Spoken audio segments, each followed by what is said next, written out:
Ang sabi ko, ilang bagay lang. Pero yung pagsuwag sa bato, kaya ko yung gawin. O siya, sige na nga. Sige, sabi mo eh. Kaya ko yun! Walang anumang bato sa Great Valley na hindi ko mabibiyak gamit ang ulo ko. Talaga ba? Sige nga. Biyakin mo nga ang isang yun. Oo nga, sige nga. Ano? Sige, kaya kong gawin yun. Wala yung problema. Magaling! Oo, sige.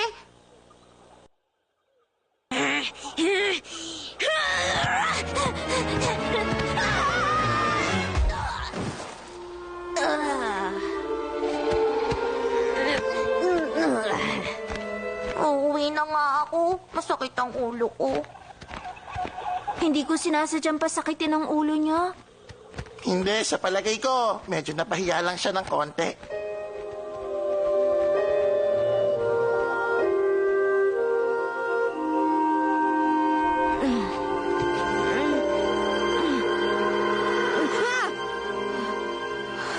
Oo. Bakit, Littlefoot? Anong problema?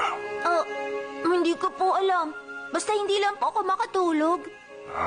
Ganon din ako, Littlefoot. At sa tingin ko, alam ko na kung bakit. Napansin ko kasing matagal-tagal na rin akong hindi mapakali. Pakiramdam ko meron akong lugar na kailangang puntahan pero hindi ko alam kung saan. Ako rin po, Lolo. Ako rin po. Ganon din ang pakiramdam ko. Sa tingin ko, ang pakiramdam na to ay may kinalaman sa mga bagay na napapanaginipan ko kamakailan. May napapanaginipan din kayo?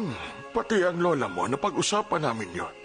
Sa palagay ko, ito ang tamang panahon para magsagawa tayo ng isang paglalakbay. Paglalakbay? Kailan? Saan? Tayo lang po ba? Pati na ang lola mo at ang iba pa nating kasamahan. Hindi ko alam pero kailangan na nating umalis sa lalong madaling panahon.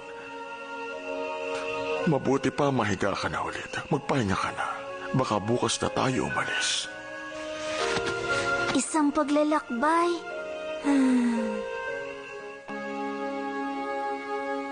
Anong klaseng paglalakbay? Parang isang paglalayag? Oo, parang ganon. Para bang pakikipagsapalaran? Sandali, lilinawin ko lang May mga napapanaginipan ka kaya magsasagawa kayo ng paglalakbay. Pero di mo alam kung kailan, kung saan o kung bakit. Basta mararamdaman nyo na lang kung oras na para umalis tapos basta na lang kayo aalis. Ganun ba? Oo, tama. Ganon na nga. Mabuti na lang hindi gumagawa ng ganun ang mga gaya namin. Pero sa palagay ko magiging masaya yon. Ano kayang pakikipagsapalaran ang gagawin nyo?